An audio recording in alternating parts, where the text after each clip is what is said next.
Forrester. I'm going to introduce him to the board. I'll kick it off to you. We'll go ahead and get started. Thank you for coming out this afternoon. This is the agenda meeting that will review the action items to be addressed at next Tuesday's meeting, which will be the second meeting of the Board of Directors of City of Hot Springs on February 5th. And I call upon the City Manager, Bill Burrows, for introductions and to review action items. Thank you, Mayor, members of the board. At your meeting Tuesday night, I will be presenting the State of the City address to the board, so we'll have that under the City Manager's report.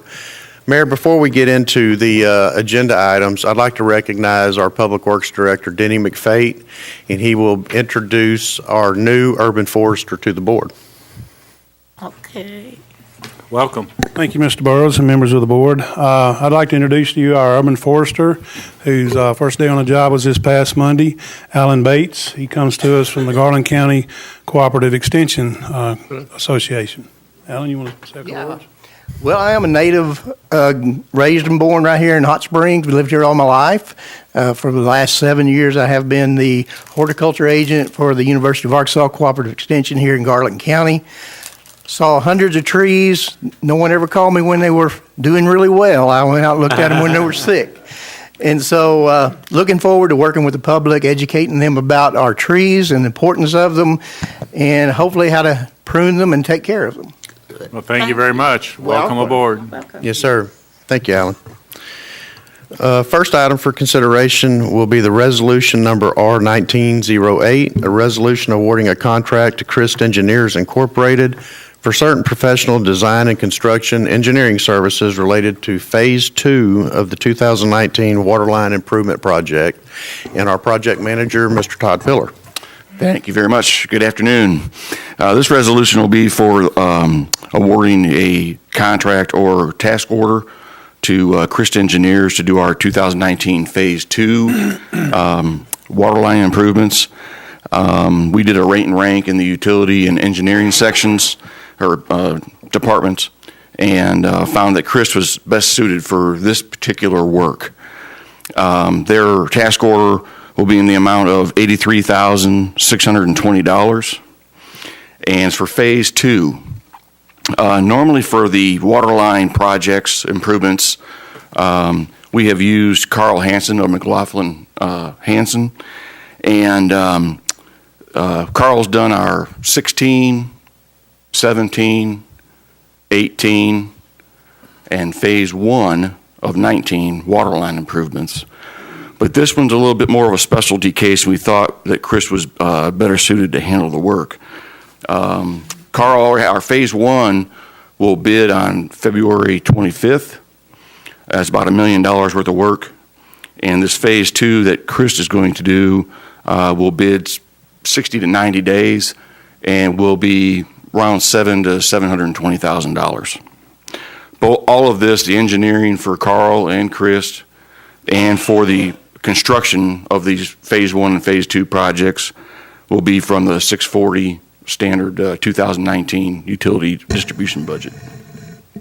I put a little graph up here. This is right out of our master plan that we worked on with Chris. In Phase 2, basically what it does is it takes everything above that black line up to the red line. So everything below the red line and above the black line, which is pumped twice right now, and then bled through valves down to a lower pressure plane, will only have to be pumped once. And this is mainly due to our new 3 million gallon tank we're putting behind Lowe's. So with that, I'll entertain any questions. Todd, I've got a question. You mentioned the cost of the construction portion of this Phase 2, but what is the cost of this contract? $83,620. Thank you. Thank you. Next, we have Resolution R1909, a resolution amending resolutions number 6776, modifying the description of VCK Court and for other purposes. Our Public Works Director, Denny McFate, will handle this item. Thank you, Mr. Burrows, members of the board. This is really a housekeeping item on the agenda. In 2008, VCK Court was approved by the board, naming it as a street the street name VCK, and it was added to the Master Street Index as a private street, which is a Class C. Later on in resolution that was passed by the board in February of 2017 that changed the name of Don's Way to Wellness Way. And with that change, and it was approved by the board and it went in the Master Street Index as such, the original street description of VCK Court said it started at Don's Way and went to a dead-end cul-de-sac. This resolution, the approval of this resolution, would amend that original resolution that says it actually starts at Wellness Way now, since there is no longer a Don's Way, and it ends at a dead end. And it still will remain a Class C private street. Any questions? Thank you. Thank you. Next is Resolution R-1910, a resolution applying and accepting a Greening of Arkansas grant from the Arkansas Flower and Garden Show. Parks and Trails Director Anthony Whittington has this item. Thank you, Mr. Burrow, members of the board. This is a resolution approving and accepting a Greening of Arkansas grant from the Arkansas Flower and Garden Show. It's for $1,800. We were actually awarded the grant. It's going to go along the Hot Springs Creek Greenway Trail, north of Runyon Street, where the butterfly and pollinator section is right now, and so this will just be kind of a beautification of that area, and so we're just seeking approval to accept this grant. Grant amount $1,800. $1,800, no match grant. So, thank you. Any questions? Thank you. thank you. Next, Resolution R-1911, a resolution consolidating staff bus operator positions for the Intracity Transit Department and for other purposes. Our resident advisor, Ms. Kathleen Lambert. Good afternoon. So today I bring before you a request to consolidate 3 part-time bus operator positions that we have available. I would like to take 2 of those positions and consolidate them into 1 full-time position. And by doing this, we'll be able to cover hours that we have now that are outstanding, that are unfulfilled because we are unable to fill the part-time positions we have available. So by filling 1 full-time position, we can recoup 8 hours of scheduled coverage in the 42 hours of PTO time that we need to cover every month on average. And then by doing that, in addition to the single part-time person remaining, which will cover 20 hours in our schedule, we would save an average of overtime cost of $9,200 versus the $8,000 that we would spend in providing benefits for that first-time full-time person. So we actually save money by adding the full-time position, and then we also have the ability to fill our staffing gap. I made a list of all the applicants that I've had in the time that I've been here, and there are 15 people, some of which who took the job as part-time driver but really needed full-time work, and they left for that reason. Then there are several applicants who applied and wanted to be a bus driver who did not have their passenger endorsement. They had a CDL, but they didn't have their passenger qualifications. Now, in order to get your passenger qualification, you have to actually take your passenger test on the vehicle that you will be driving, a heavy transit bus. Well, nobody has one of those in their back pocket. And like the school district who takes their bus drivers for their test on the school bus, we don't offer that opportunity. So with our remaining part-time driver position, I would like to have the ability to train someone for transit and get their CDL passenger endorsement on our transit equipment. And the person filling this kind of position, I might be able to say, for example, take a National Park College student who's going to get their CDL anyway because they're becoming a mechanic, right? I can train them for transit, have them work for us part-time while they're getting their college degree, and there's a double benefit. I have someone who's interested in a part-time job, and I also have a college graduate, potential graduate, who's working for us while he's going through school. So I think that could be a big community benefit by reorganizing these positions into a position that someone will actually want. So that's my request. Thank you. Any questions from the board? Was this FTE included in our budget we approved? Headcount? The three part-time positions were included, and it will be a cost savings as far as the budgeted funds. However, in this resolution, it will change the chart of employees and remove 2 part-time and add 1 full-time employee in that chart of employees that we currently budget for. And the savings is due to the overtime currently. Correct. Thank you. Yes, ma'am. Thank you. Thank you. Next item, we'll start your new business for the February 5th meeting. Resolution number R1912, a resolution accepting a donation of certain real property from Hot Springs Friends of the Parks for further development of the Hot Springs Creek Greenway Trail, known as the Southern Trail Phase 1. And presenting is Parks and Trails Director Anthony Whittington. Thank you, Mr. Burrow. This property was acquired by the Hot Springs Friends of the Park with the intent to donate it to the city with a no charge for further development of the Hot Spring Creek Greenway Trail.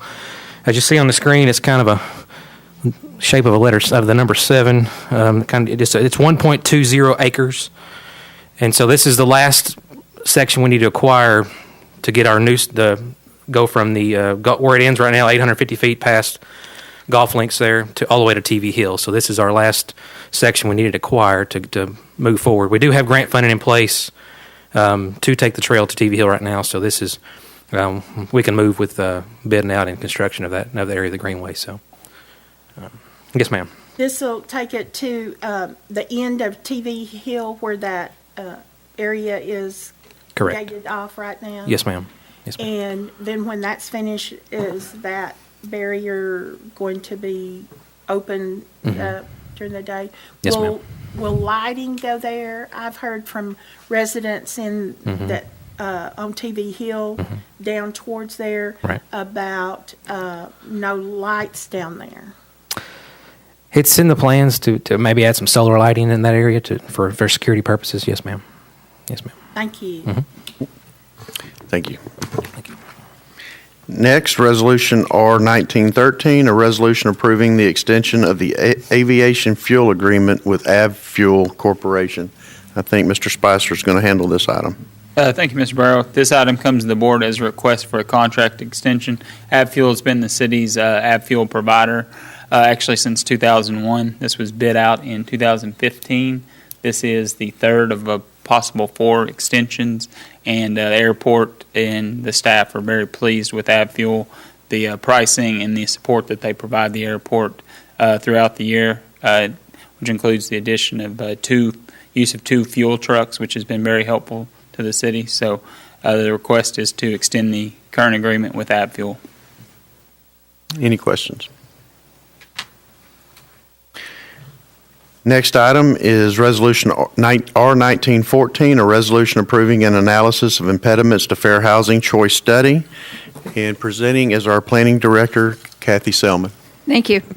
The city and the Housing Authority worked together on this to prepare a fair housing study that looks at housing choice and access to community resources. The study, known as the Analysis of Impediments to Fair Housing Choice, discusses how residents decide where to live, what neighborhoods offer the most opportunity, and other fair and affordable housing issues in Hot Springs. The study is required by the U.S. Department of Housing and Urban Development for cities that receive community development block grants, as Hot Springs does. In addition to reviewing plans, policies, and census data, the study was developed using extensive community input from interviews, focus groups, meetings, and surveys. The study identified 8 impediments to fair housing choice and outlined strategies the city might consider to improve fair housing choice. The study does not adopt programs or fees of any sort. It does not dedicate funding, nor does it establish regulations. It's a snapshot of today's conditions regarding housing choice in Hot Springs. Any questions? Director Garcia? Now, this is just accepting this report, basically. Yes, ma'am. But does there be an action plan that comes out of this to address those issues? There are 8 impediments that were identified in the study. Right. They are not unusual findings. Almost every community has identical findings.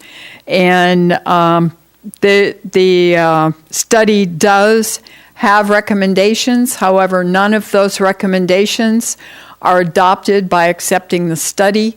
Any of those recommendations would require a separate decision and budgeting by the Board of Directors for any of those recommendations to happen. But is the staff going to recommend any of these? Or, I mean, after we approve this, does it just sit there, or what happens? The study is kind of the project of your Community Development Advisory Committee, and they are recommending to the board that you adopt a resolution accepting the study. They also will be the primary drivers of any recommendations that are there, but again, those decisions come back to the Board of Directors. Thank you.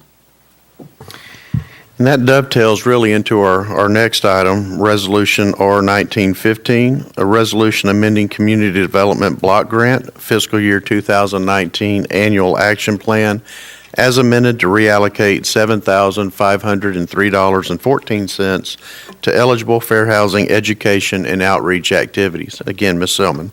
Thank you very much. Each year, we do prepare an annual action plan that details how community development block grants will be spent. When the changes to spending are needed, an amendment to that annual action plan is required to reallocate the funds. This amendment proposes reallocating $7,503.14 in unencumbered funds resulting from 2 projects that were completed under budget in fiscal 2018. The funds will be used for fair housing education and outreach activities. This was a recommendation in the analysis of impediment study. The Community Development Advisory Committee reviewed and recommended the amendment during their January 3rd meeting. No opposition to the amendment was voiced, and no written comments have been received. Any questions? Thank you. Next item is Resolution R1916, a resolution approving a Community Development Advisory Committee's prioritized fiscal year 2019 applications to be a basis for a fiscal year 2019 Community Development Block Grant Annual Action Plan to the United States Department of Housing and Urban Development. Ms. Selman. Thank you. The United States Department of Housing and Urban Development has not allocated fiscal year 2019 CDBG funds yet. However, we're continuing to work on an annual action plan for 2019 that describes the actions that the city would take, including the projects that would be funded. During a very well-advertised open application period, we got 19 eligible applications requesting a total of $588,000. While it is difficult to estimate how much community development block grant funding will be allocated, in recent years, the city has been awarded between $340,000 and $456,000, so it's highly unlikely that we will be able to fund all of the 2019 applications that were submitted. With this in mind, the Community Development Advisory Committee held a meeting in October of 2018 in which applicants presented their projects, answered questions, and public comment was heard. After discussion, the Community Development Advisory Committee recommended a prioritized list of applications. By approving a prioritized list, we can focus on completing statutory requirements to further qualify projects and submit an annual action plan within 60 days of HUD's allocation announcement as they require. Should available 2019 CDBG funds be less than the total requested, Projects would be funded in the prioritized order up to the amount available. Projects in excess of the available amount of funding will be placed on hold for reconsideration should additional funding become available in 2019. And we saw in the previous item that funds do occasionally become available. So being lower than that number originally is by no means a death sentence. So that's all I have on that. The full text of the applications appears as a link in your staff report if you want to look at the details of any particular of the 19 projects.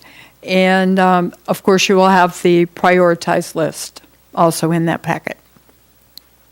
Thank you. Any questions? Thank you. Thank you. Thank you. Next is resolution number R1917, a resolution amending resolution number 2481, adopting general policies and procedures for the creation of an advisory committee. And I believe council will be handling this item. Thank you, Bill. Resolution 2884 was passed in 1990, and that established the existing procedures and policies that the board established for the creation of advisory committees and who may serve on those committees. In reading that old resolution, it consistently referred to them as commissions.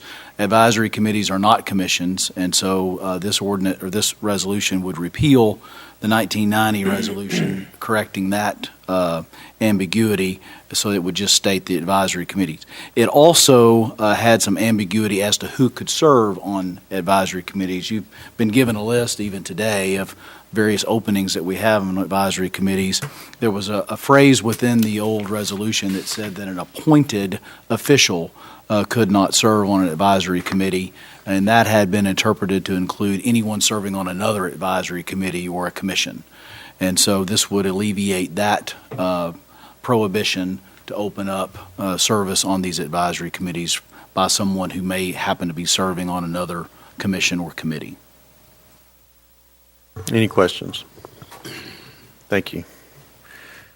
Next item, resolution R1918, a resolution establishing the Hot Springs Board of Directors 2019 Arkansas General Assembly legislative priorities. And Mr. Spicer. Thank you, sir. This item, of course, the board that attended AML Winter Conference, there was several proposals. This kind of dovetails some of those together. AML did have approximately 32 different legislative proposals that were all of benefit to cities of all sizes. So there are several in that is part of this. We have 4 pieces or items of interest from the various departments that we reached out to and got some input from. There are 2 holdovers from previous years, one dealing obviously with online sales tax and the other dealing with the ability to administer your right-of-way. That details broadband and everything in your right-of-way. There's also one dealing with public improvements. It's the award procedure. Currently, you have to have a cashier's check for projects in excess of $35,000. In talking with Ms. Selman and Ms. Sestelli, that presents a little bit of a hazard for some of our smaller contractors in doing business. They would like to see that possibly increase to allow some of these smaller businesses to have the ability to bid on projects without having to submit that cashier's check in for the amount of their project. That's one. And there was another one that our fire chief had reached out on.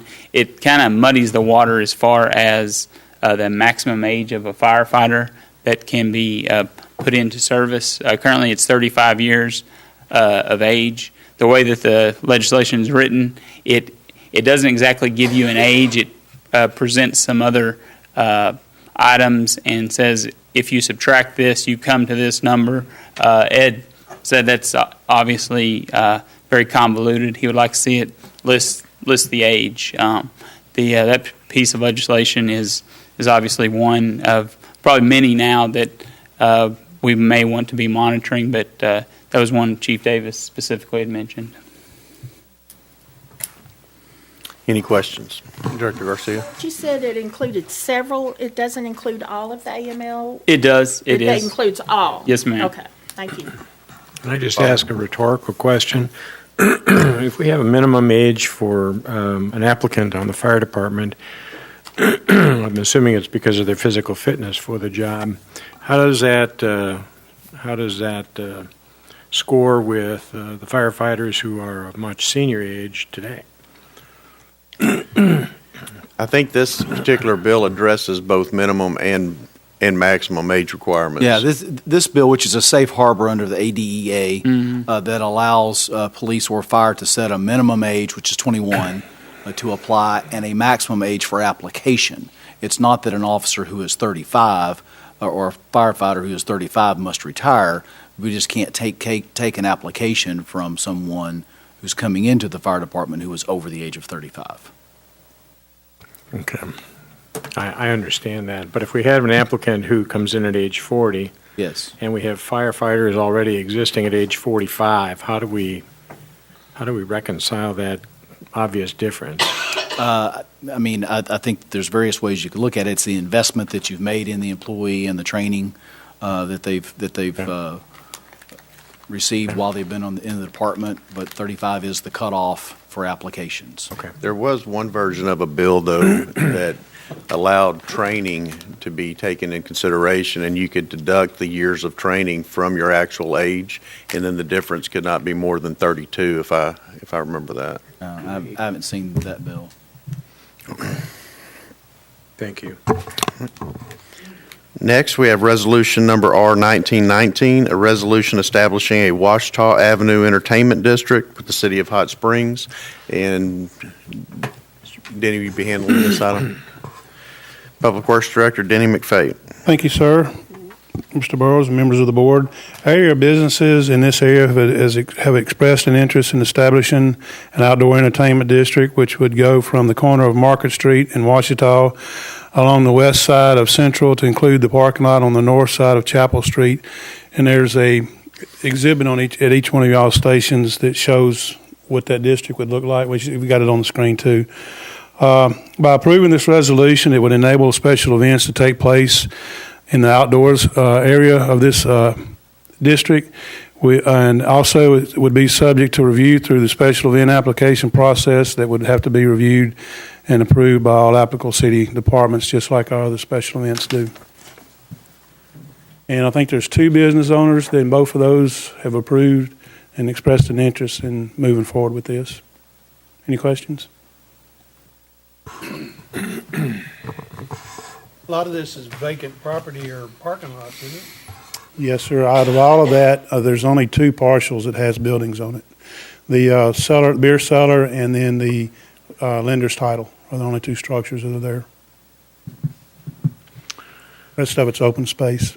You know, right up the street from there, we have what was Bella Arte and the Bathhouse and a couple of others, and they considered themselves kind of an entertainment area too. I'm trying to understand how we ascertain what's an entertainment district, other than somebody just wants it. Lance, you want to address that? Yeah, the entertainment districts, that particular one is Broadway Entertainment District. And honestly, the way that the code is written, our code, we allow the board to create entertainment districts for special events and promotional type activities. Currently, we have 2. We have Broadway and we have Exchange Street. Really, what this the issue with this particular district was that it could not extend across Central Avenue to meet up with Broadway due to some ABC regulations in that's alcohol beverage control in some of the barricades and fencing that would need to happen. You couldn't barricade across Central Avenue because you'd really never be able to close it. So that's kind of what led these 2 property owners particularly to request the formation of this entertainment district. And there's been talk of others along that Broadway entertainment district. They'd like to extend that as well. And but of course that's all talk at this point. I don't know that anyone's made any formal recommendation.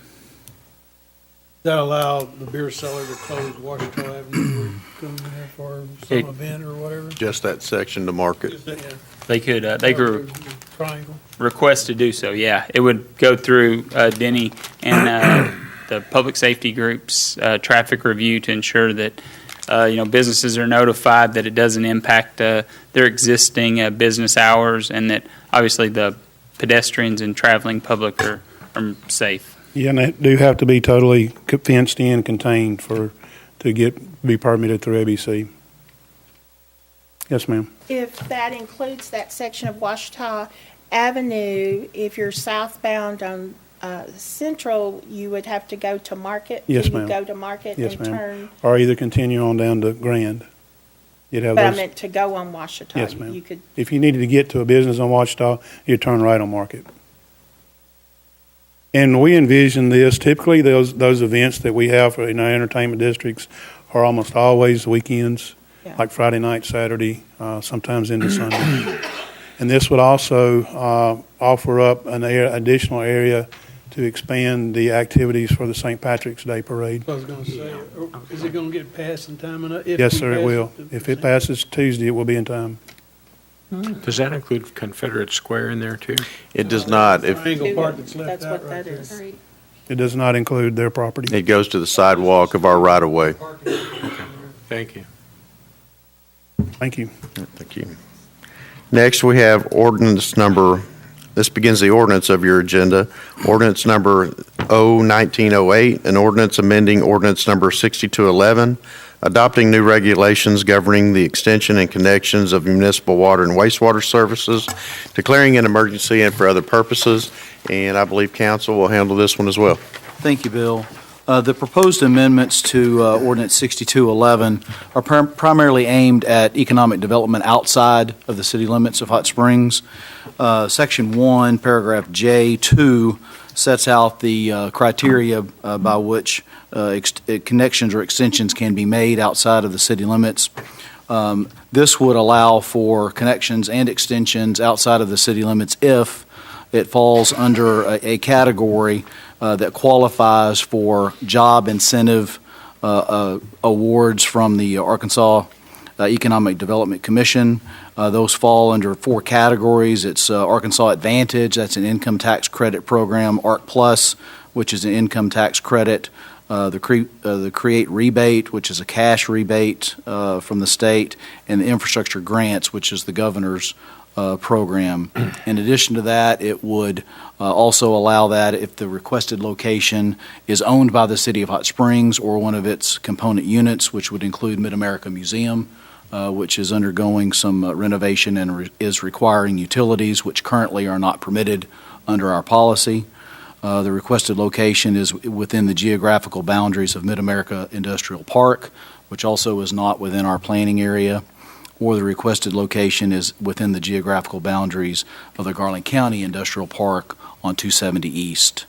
In addition to that, connections would be, if this were approved, would be allowed for a single duplex on a lot of record within the city's planning area, but not beyond that. One other minor change is the creation of a new fee category, and that would be for multifamily fees. We do not have one specified for that, so that's going to be $250, which is the same fee that we charge for commercial applications. Any questions? Thank you. Next item is ordinance number 1909, an ordinance waiving the requirements of competitive bidding for the purchase and installation of additional emergency warning sirens from SafetyCom and for other purposes. Mr. McFate. Thank you, Mr. Burrows and members of the board. Excuse me. In late 2013, the city contracted with Little Rock-based SafetyCom for the purchase and installation of the first phase of the emergency warning siren system. Phase 1 was installed in January of 2014 and included 5 omnidirectional sirens, which are both tone and voice capable. Phase 1 also consisted of the controlled hardware and software, of which the primary unit is housed at the Central Fire Station and the backup unit is housed at the 911 Center for PD. This phase covered the downtown area, including Whittington Park and Central Avenue in the original phase. The 5 that covered that area downtown. Since then, we've added 10 additional sirens, throughout the city by adding 2 additional sirens per year. The addition of 2 sirens that we're asking for in this contract in 2019 will further expand coverage to the south and west part of town, with one location being just east of the Highway 70 Lake Hamilton Bridge, and the second one will be located in somewhere in the vicinity of the Hot Springs Mall. There will be 2 sirens that will need to be remaining to be purchased after 2019 to have the city 100% coverage from city limit to city limit. We wish to enter into a contract with SafetyCom as the sole source vendor in order to maintain the same supplier and technical support from SafetyCom. Following a request for proposals in 2013, SafetyCom was chosen from 4 different siren dealers that submitted proposals to us at that time. The price and equipment of all the dealers were similar. SafetyCom was chosen due to their advanced software, which greatly complements the Code Red phone warning system. Their excellent reputation, the locality and superior poles that they supplied with the systems and that the sirens are mounted on.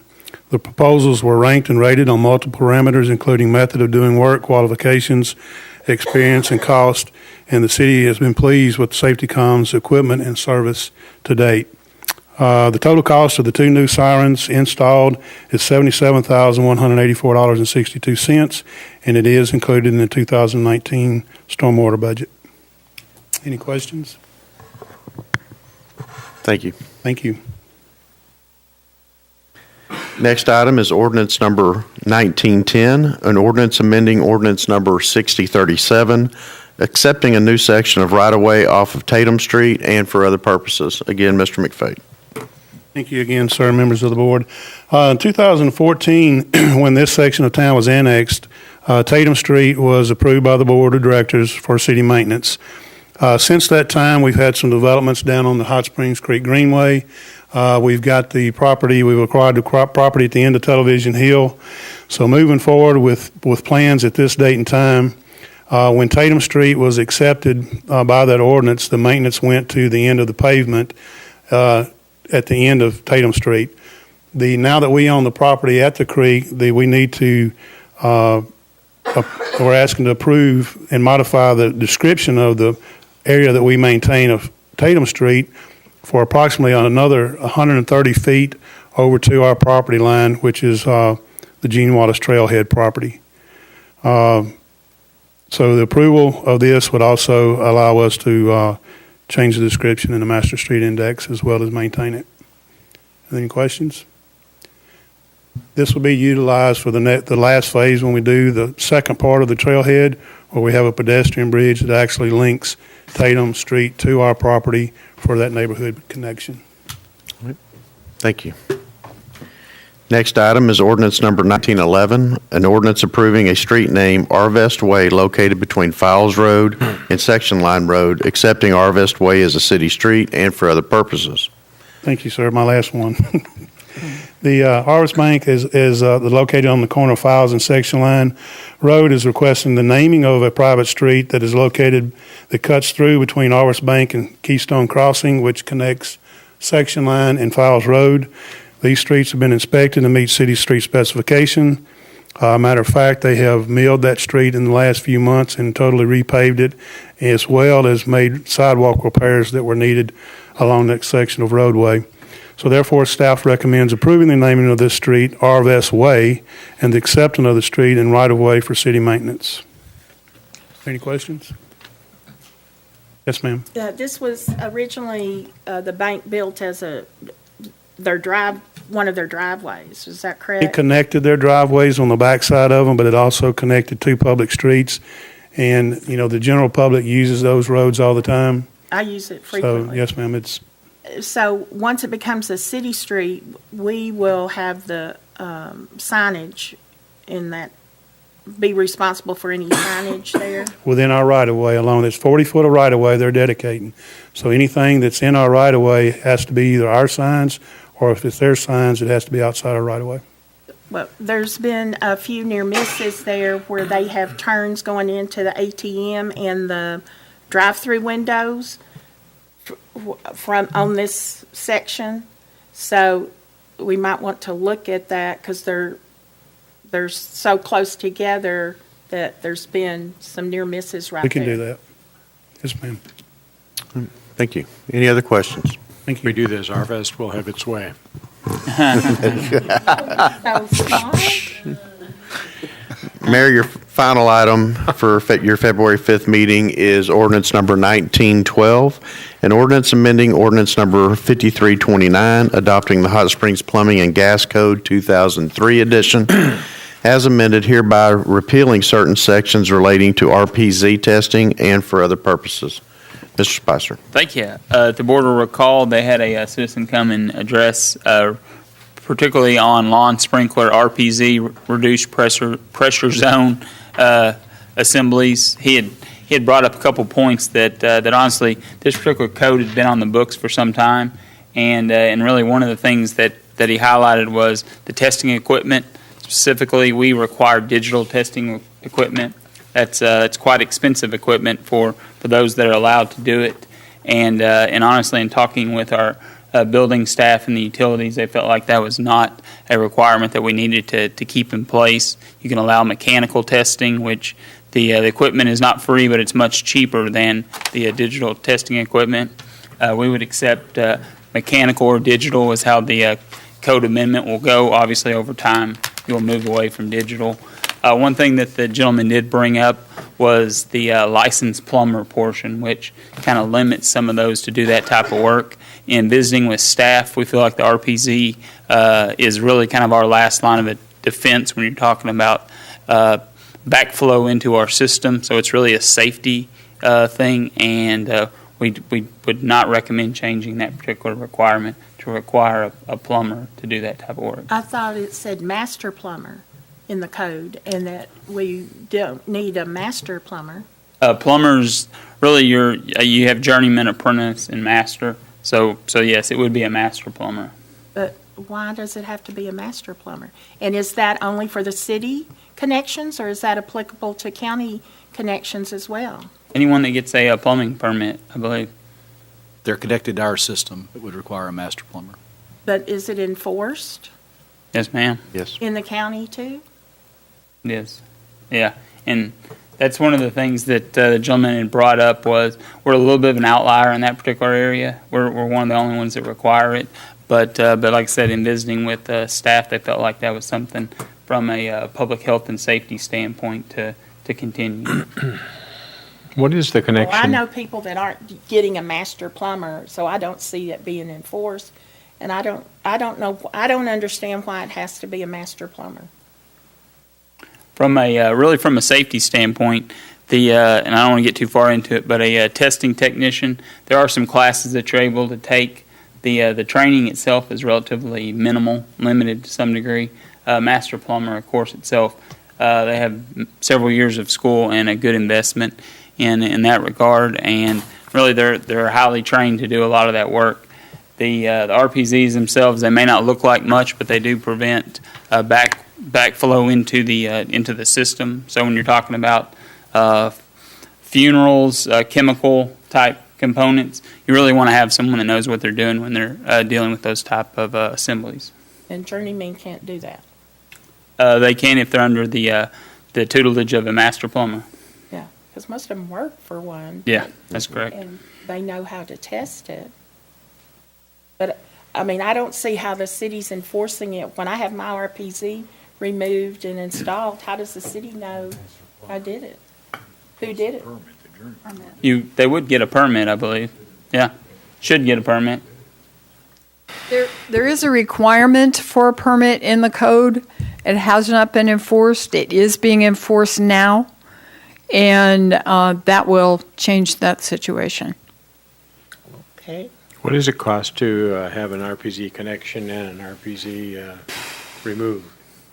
Honestly, I think you're If you get a master plumber or not? No, I'm the being city? serious. I'm not yeah facetious. $300. I thought it was $250. Yeah, $250, $300. That's a utilities question, though.